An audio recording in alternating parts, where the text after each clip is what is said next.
Hello दोस्तों आज मैं बात करने वाला हूँ बेस्ट स्मॉल कैप फंड्स के बारे में। दोस्तों स्मॉल कैप फंड्स वो फंड्स होते हैं जो टॉप 250 कंपनीज के अलावा जितनी भी कंपनीज होती हैं उसमें अपना मेजर पैसा लगाता है। तो यहाँ पर इन्वेस्ट करते हुए रिस्क बहुत ज़्यादा होता है, आपको इस बात का ख्याल पूरा रखना चाहिए क्योंकि स्मॉल कैप कंपनीज का कोई भरोसा नहीं है।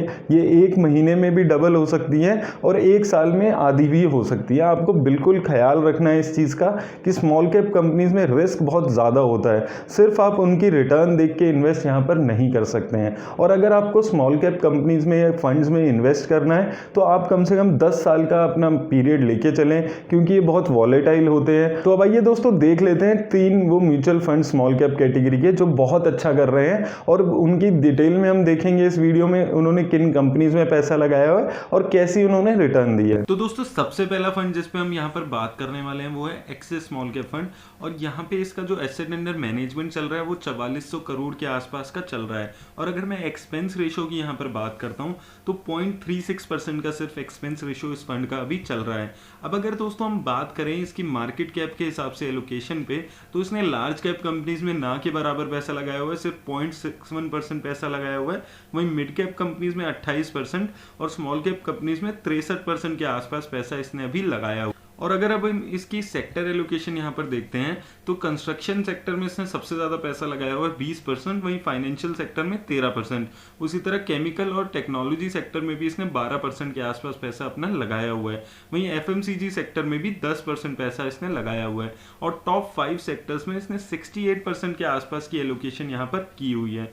अब आइए दोस्तों देख लेते हैं कि इसने मेजरली किन कंपनीज में अपना पैसा लगाया हुआ है। तो अब अगर हम यहाँ पे कंपनीज पे बात करते हैं तो सबसे ज्यादा पैसा इसने गैलेक्सी सर्फेक्टेंट्स में लगाया हुआ है 6% के आसपास। वहीं टाटा एलेक्सी में भी इसने 5% पैसा लगाया हुआ है और ब्रिगेड एंटरप्राइजेज में 4%। वहीं फाइन ऑर्गेनिक इंडस्ट्रीज में 4% के आसपास ही पैसा दिख रहा है और कैनफिन होम्स में 3.5% और जेके सीमेंट्स में भी यहाँ पर 3.5% पैसा हमें दिख रहा है।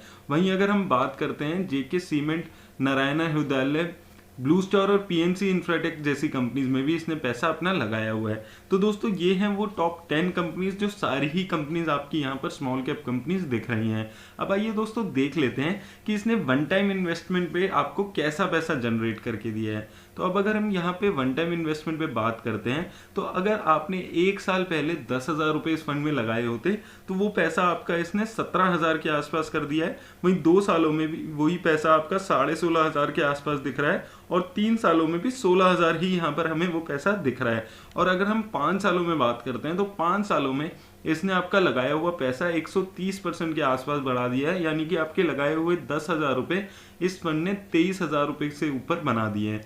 और अगर आपने इस फंड की इंसेप्शन में यानी कि नवंबर 2013 में ही 10,000 रुपए लगाकर छोड़ दिए होते तो वो पैसा आज 50,000 रुपए के आसपास हो गया, यानी कि लगभग 400% के आसपास की रिटर्न इस फंड ने अपनी इंसेप्शन से यहाँ पर दी है। तो दोस्तों रिटर्न इस फंड ने अच्छी दी है, इसमें कोई डाउट यहाँ पर हमें दिख नहीं रहा है, इसलिए ये फंड टॉप परफॉर्मिंग फंड्स में यहाँ पर दिख रहा है। अब आइए दोस्तों दूसरा फंड हम यहाँ पर देख लेते हैं।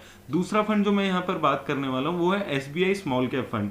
ये भी एक स्मॉल कैप फंड है और इसकी जो एसेट अंडर मैनेजमेंट चल रहा है वो 7500 करोड़ के आसपास का चल रहा है। तो एसेट अंडर मैनेजमेंट इसका थोड़ा ज्यादा है अगर हम इसको एक्सिस स्मॉल कैप से यहाँ पर कंपेयर करते हैं। और अगर हम एक्सपेंस रेशो पे भी बात करते हैं तो इसकी एक्सपेंस रेशो 0.89% अभी चल रही है, जो कि एक्सिस स्मॉल कैप से कंपैरेटिवली थोड़ी हायर साइड पे यहाँ पर हमें दिख रही है। अब आइए दोस्तों इसमें देख लेते हैं कि मार्केट कैप के हिसाब से इसकी एलोकेशन कैसी दिख रही है।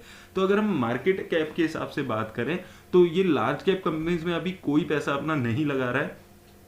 वहीं मिड कैप कंपनीज में 29% और स्मॉल कैप कंपनीज में 65% के आसपास ये पैसा लगा रहा है। और अगर हम सेक्टर वाइज एलोकेशन पे बात करें तो इंजीनियरिंग सेक्टर में इसने 15% पैसा लगाया हुआ है, सबसे ज्यादा पैसा इसने इंजीनियरिंग सेक्टर में ही लगाया हुआ है। और कंज्यूमर ड्यूरेबल में भी 12.5% पैसा यहाँ पर दिख रहा है। उसी तरह सर्विसेज सेक्टर और कंस्ट्रक्शन सेक्टर में भी 11% के आसपास पैसा है और एफएमसीजी सेक्टर में 10.5% के आसपास पैसा यहाँ पर दिख रहा है। और ये टॉप 5 सेक्टर्स में मिला के इसने 61% के आसपास एलोकेशन की हुई है।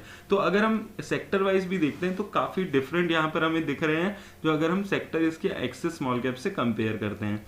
अब आइए दोस्तों देख लेते हैं कि कंपनीज कौन सी है इसके पोर्टफोलियो में। तो सबसे ज्यादा पैसा इसने जेके सीमेंट में लगाया हुआ है 5% के आसपास, और एलगी इक्विपमेंट में भी 5% पैसा यहाँ पर दिख रहा है।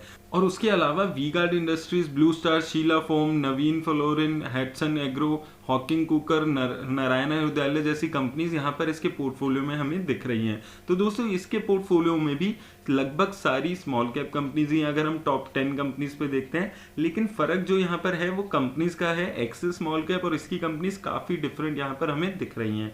अब आइए दोस्तों देख लेते हैं कि इस फंड ने आपको रिटर्न कैसे बना के दिए है। अब अगर हम इस फंड की रिटर्न पे यहाँ पर बात करते हैं, तो अगर आपने वन टाइम इन्वेस्टमेंट की होती इस फंड में भी 10,000 रुपए से, तो एक साल में इस फंड ने आपका वो पैसा 18,000 रुपए बना दिया है, और 2 सालों में वो पैसा आपका 16,000 के आसपास दिख रहा है, और 3 सालों में 14,000। यानी अगर आपने 3 साल पहले इस फंड में 10,000 रुपए लगाए होते तो वो पैसा आपका आज 14,000 के आसपास दिख रहा है। वहीं अगर आपने 5 सालों पहले इसमें 10,000 रुपए लगा दिए होते तो वो पैसा आपका 25,000 से ज्यादा का इसने बना दिया, यानी कि 150% के ज्यादा की रिटर्न इस फंड ने आपको 5 सालों में बनाकर दी है। वहीं अगर हम इंसेप्शन की बात करें, अगर इस फंड में आपने जनवरी 2013 में ही पैसा लगा दिया होता तो वो 10,000 रुपए आपके इस फंड ने 70,000 रुपए के आसपास बना दिए है, यानी कि 600% के आसपास की रिटर्न इस फंड ने दी है।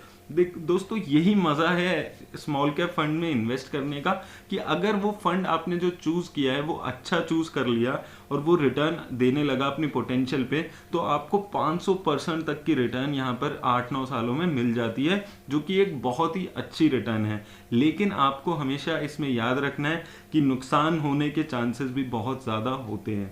अब आइए दोस्तों तीसरे फंड पे यहाँ पर हम बात कर लेते हैं। तो तीसरा फंड जो मैं यहाँ पर लेकर आया हूँ वो है कोटक स्मॉल कैप फंड। इसके अलावा भी दोस्तों एक फंड था कौन स्मॉल कैप फंड, जो उस पे मैं यहाँ पर बात नहीं कर रहा हूँ क्योंकि उसका एसेट अंडर मैनेजमेंट जो है वो काफी कम है, इसलिए मैंने उसको इस वीडियो में चूज नहीं किया है। अगर अब हम कोटक स्मॉल कैप पे बात करते हैं तो उसका एसेट अंडर मैनेजमेंट जो चल रहा है वो 3400 करोड़ के आसपास का यहाँ पर चल रहा है। और अगर हम एक्सपेंस रेशियो की बात करते हैं तो एक्सपेंस रेशियो इसकी 0.6% चल रही है, यानी कि इसकी जो एक्सपेंस रेशियो है वो एसबीआई स्मॉल कैप से अच्छी है, और एक्सिस स्मॉल कैप से अगर हम कंपेयर करते हैं तो ये जहां पर ज्यादा दिख रही है। अब आइए दोस्तों देख लेते हैं कि मार्केट कैप के हिसाब से इस फंड ने कैसी रिटर्न दी है। तो अब अगर हम मार्केट कैप्स के हिसाब से बात करें तो लार्ज कैप कंपनीज में इसने 3% पैसा, वहीं मिड कैप कंपनीज में 40% के आसपास, और स्मॉल कैप कंपनीज में 52% के आसपास पैसा लगाया हुआ है। तो दोस्तों जो कोटक स्मॉल कैप का फंड है ये मिड कैप कंपनीज में कंपैरेटिवली काफी ज्यादा पैसा लगा रहा है, लगभग 40% के आसपास यहाँ पैसा लगा रहा है। तो यानी कि ये फंड जो है ये पुराने 2 फंड से, एक्सिस स्मॉल कैप और एसबीआई स्मॉल कैप से कंपैरिजन में कम रिस्क ले रहा है, क्योंकि इसका जो स्मॉल कैप में एलोकेशन है वो कंपैरेटिवली कम है। अब अगर हम बात करें इसकी सेक्टर एलोकेशन में, तो केमिकल सेक्टर में इसने 16% पैसा लगाया हुआ है और इंजीनियरिंग सेक्टर में 13%। वहीं कंस्ट्रक्शन, मेटल और एफएमसीजी सेक्टर में भी इसने 10% के आसपास अपना पैसा लगाया हुआ है। अब आइए दोस्तों देख लेते हैं कि इस फंड की कंपनीज कौन सी हैं जो मेजर इसमें यहाँ पर हमें दिख रही हैं। तो सबसे ज्यादा पैसा इसने सेंचुरी प्लाई बोर्ड में लगाया हुआ है 4.5% के आसपास, वहीं शीला फोम में इसने 4% के आसपास पैसा लगाया हुआ है, और उसी तरह कार्बोरंडम यूनिवर्सल में इसने 3.5% के आसपास पैसा, और सुप्रीम इंडस्ट्रीज में भी 3.5% के आसपास ही पैसा लगाया हुआ है। उसी तरह Persistent System, JK Cement, Ratnamani Metals, Galaxy Surfactant, Blue Dart Express और एपीएल अपोलो ट्यूब्स जैसी कंपनीज इसके पोर्टफोलियो में यहाँ पर हमें दिख रही हैं। तो दोस्तों कंपनीज इसके पोर्टफोलियो में भी मेजरली सारी, अगर हम टॉप 10 कंपनीज देखते हैं तो स्मॉल कैप ही दिख रही है, लेकिन फिर भी इसने कंपैरेटिवली मिड कैप कंपनीज में थोड़ा ज्यादा अपना एलोकेशन किया हुआ है। अब आइए दोस्तों देख लेते हैं कि इस फंड ने रिटर्न आपको कैसे बना के दी है। अब अगर हम बात करते हैं कोटक स्मॉल कैप के रिटर्न की, तो अगर आपने 10,000 रुपए लगाए होते इस फंड में 1 साल पहले, तो वो 1 साल में आपका पैसा इसने 2 गुना कर दिया है, 21,000 रुपए इसने आपके 10,000 रुपए को बना दिया है। वहीं अगर आपने 2 साल पैसे पहले लगाए होते तो 17,000 रुपए यहाँ पर हो गए हैं, और 3 सालों में 15,000। वहीं 5 सालों में इसने भी 23,000 रुपए आपके बना दिए, यानी कि 150% की रिटर्न। तो दोस्तों तीनों ही फंड ने, अगर हम 5 साल की रिटर्न देख रहे हैं तो लगभग सेम ही यहाँ पर रिटर्न दी है। और अगर आपने इस फंड की भी इंसेप्शन में, यानी कि जनवरी 2013 में ही 10,000 रुपए लगा दिए होते तो वो पैसा आपका 332% बढ़ गया है, 43,000 रुपए इस फंड ने आपके 10,000 रुपए बना दिए हैं। तो दोस्तों ये हैं वो 3 स्मॉल कैप फंड्स जो मुझे लगता है कि काफ़ी अच्छा परफॉर्म कर रहे हैं और हो सकता है आने वाले टाइम में भी काफ़ी अच्छा परफॉर्म ये करें। लेकिन दोस्तों आपको इसकी रिटर्न पर सिंपली नहीं जाना है, आपको ये ध्यान रखना है कि स्मॉल कैप कंपनीज में इन्वेस्ट अगर कोई फंड कर रहा है तो उसका रिस्क जो है वो काफ़ी ज़्यादा रहता है। वो चीज़ आपको ध्यान रखनी है। स्मॉल कैप फंड्स में ऐसा भी होता है कि ये 3-4 साल तक लगातार आपको नेगेटिव रिटर्न्स दें और आप कुछ ना कर पाएं, तो आपको अपना रिस्क प्रोफाइल हमेशा याद रखना है। अगर आप स्मॉल कैप फंड्स में पैसा लगा रहे हैं, इसमें रिस्क ज़्यादा होता है और जो इन्वेस्टमेंट का टाइम है वो आपको 8 से 10 साल कम से कम अपना रखना चाहिए।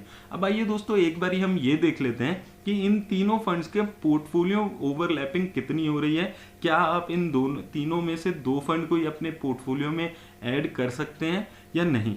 तो अब अगर हम इसकी पोर्टफोलियो ओवरलैपिंग पे बात करें, तो अगर हम सबसे पहले बात करते हैं एक्सिस स्मॉल कैप फंड की, तो इसके पोर्टफोलियो में अभी 52 कंपनीज यहाँ पर मुझे दिख रही हैं, जिसमें से 31% जो कंपनीज है वो SBI स्मॉल कैप के पोर्टफोलियो में भी है और 20% जो कंपनीज है वो कोटक स्मॉल कैप के पोर्टफोलियो में शामिल है। तो यानी कि दोस्तों यहाँ पर जो पोर्टफोलियो ओवरलैपिंग है वो काफ़ी कम है, क्योंकि SBI स्मॉल कैप के पास 13 कंपनीज ही कॉमन है, वहीं कोटक स्मॉल कैप में सिर्फ 9 कंपनीज कॉमन है। तो यानी कि अगर आप एक्सिस स्मॉल कैप के साथ SBI स्मॉल कैप और कोटक स्मॉल कैप दोनों को ऐड करना चाहते हैं तो यहाँ पर ज़्यादा ओवरलैपिंग नहीं दिख रही है। वहीं अगर हम SBI स्मॉल कैप पे यहाँ पर बात करते हैं तो इसके पोर्टफोलियो में 50 कंपनीज हैं, जिसका जो ओवरलैपिंग कोटक स्मॉल कैप से सिर्फ 33% का है। तो SBI स्मॉल कैप का भी जो अगर आप दोनों के साथ पोर्टफोलियो में ऐड करना चाहते हैं तो आप कर सकते हैं, ओवरलैपिंग यहाँ पर कम है। और अगर आप तीनों में से मुझसे अगर पूछोगे कि मुझे सबसे अच्छा फंड कौन सा लगता है, तो मुझे पर्सनली सबसे अच्छा एक्सिस स्मॉल कैप लगता है। उसके 2 रीज़न है कि एक तो इसकी जो एक्सपेंस रेशियो है वो काफ़ी कम है और दूसरा जो इसका एसेट अंडर मैनेजमेंट है वो भी अभी काफ़ी कम है। हालांकि इन तीनों फंड में से जो सबसे अच्छी रिटर्न दी है लंबे टाइम में वो SBI स्मॉल कैप ने जनरेट की है, लेकिन मैं पर्सनली एक्सिस स्मॉल कैप में खुद SIP करा रहा हूँ। मेरी तरफ से दोस्तों आज इन फंड्स पर इतना ही। अगर आपको ये वीडियो अच्छी लगी हो तो इसको लाइक और शेयर ज़रूर करें और मेरा चैनल भी सब्सक्राइब कर लें अगर आपने अभी तक भी मेरा चैनल सब्सक्राइब नहीं किया है। धन्यवाद।